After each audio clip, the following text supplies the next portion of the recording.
What up, YouTube? So today is going to be part 5 of the Honda Civic K24 build, and today we're going to go ahead and start laying down our second coat for the engine bay. We're going to be getting to the subframe, spraying that down as well, and then we'll be getting our mounts on for the front and the rear after everything dries up. And we're also going to be doing our lower control arms from K-tuned, upper control arms, and then putting our spindles back on.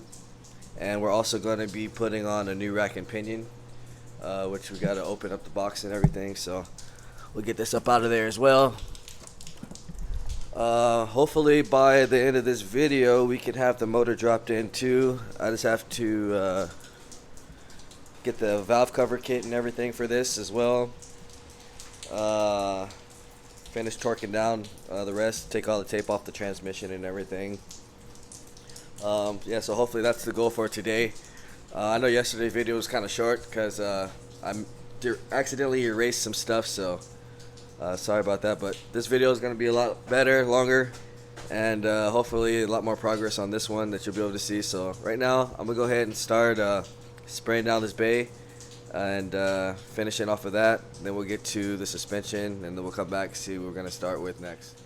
Alright, now we're back with our second coat right now, so I'm just letting this all dry up pretty much. And then I did a semi coat on the subframe, so I'm going to do another coat in a little bit. Pretty much I'm going to start getting ready to probably do the hybrid shifter on here since everything's still got to dry. So I'm going to go ahead and start unboxing that, and then we'll come back and show you what we need to do to get that running, or actually installed and ready for the Z3 cables. Alright guys, so we're back now. We have the second coat on here, and got the subframe resprayed again as well. I got on the passenger bracket, so that's good, ready to go. Got the rear mount ready, so pretty much the motor will be ready to drop in. I also put the brackets on here as well, just to kind of get it prepared. Also, when you're running a K24, you want to use the 04 CRV passenger bracket. The stock one from a TSX or JDM one won't work, just to let people know.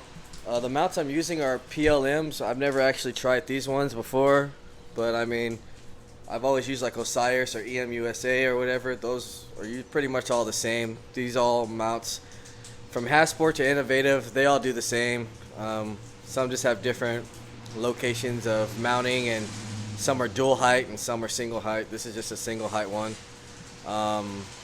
So right now I got the rack and pinion. I'm gonna go ahead and start throwing the outer tie rods on it, and then I'm still kind of waiting for the bay to dry. It's kind of wet today, so it's not much drying going on right now, so it's still kind of a little wet, but I can still start messing with this suspension wise. So we're gonna start getting the lower control arms on here first from K-Tune.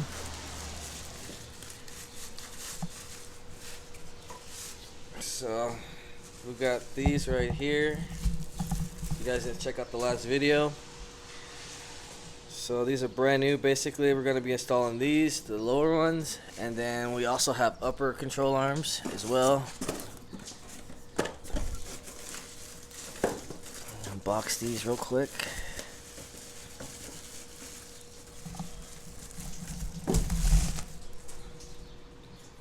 So we got our camber kit as well, and they come with the bushings. Oops.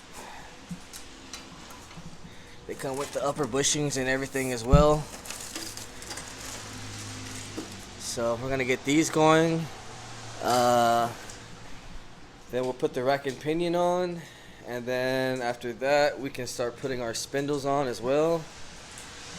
So those will be all fresh, and then I gotta spray the brake booster. We'll put our rotors on and calipers. Pretty much get everything on suspension taken care of right now. So I'm gonna go ahead and start knocking that out. It might take me a little bit longer because this one, the actual bolt from the inside broke off, so gonna have to mess with that. But at least by the end of this video, the goal is to have full suspension on and maybe install the engine if we have time. If not, the next video will be the engine install, and we'll start going over every little thing we need to do to get the motor running. So I'm gonna go ahead and start messing with the suspension, and then we'll come back and see what we're gonna do next. Alright, so we're back now. We got on the rack and pinion now. We put on our lower control arms, K-tune. Upper control arms are on here. Got the tie rods. I still have to adjust the rack and pinion right now, so I'm gonna go ahead and get that going. Spindles on here with our brakes now, so pretty much getting there. Right now I'm gonna get to adjusting the rack and pinion, and then I'm gonna do a couple more things to the engine and see if we can drop this in. Actually, I still got to do that bolt before I do the engine, because there's a bolt stuck in here. Sometimes on these EG subframes, the bolt behind it gets stuck, so you got to get up in there and kind of guide it in there, which is going to take me a minute. So I'm going to just go ahead and knock that out right now. We'll do the rack and pinion, and then if we have enough time for the rest of this video, we'll go ahead and drop the motor in as well. So I'm going to knock out this bolt. Hopefully it goes good, and then we'll come back and see if we can drop this motor in. Alright, so we got our suspension back on, and I pretty much still waiting for this engine bay to dry, but that's pretty much all we're going to be doing for today. I did do the shift linkage as well, pretty much just attached them to the box, so we still got to drill out the 2 holes for that and mount it all up to get that all going, but that'll probably be next video or whatever. Yeah, we're pretty much almost ready to drop it in, which will be next video for sure. Like I said, I just wanted the bay to dry up a little bit more before I start putting my hands all in there and getting the motor in there. So next video we'll drop the motor in, most likely put the headers on, half shaft, axles, get the brakes on here, and then we got to put the booster on. We just got a new slave cylinder, gonna install that with the new clutch line, maybe get to fuel.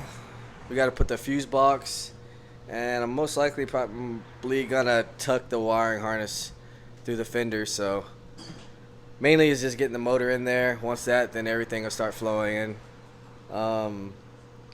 We still got stuff that's still drying, like I said, the brake booster, shoe horns and everything, but like I said, suspension is pretty much done. I gotta adjust the rack and pinion and then put the shoe horns on, and then that'll be done. Also with brakes.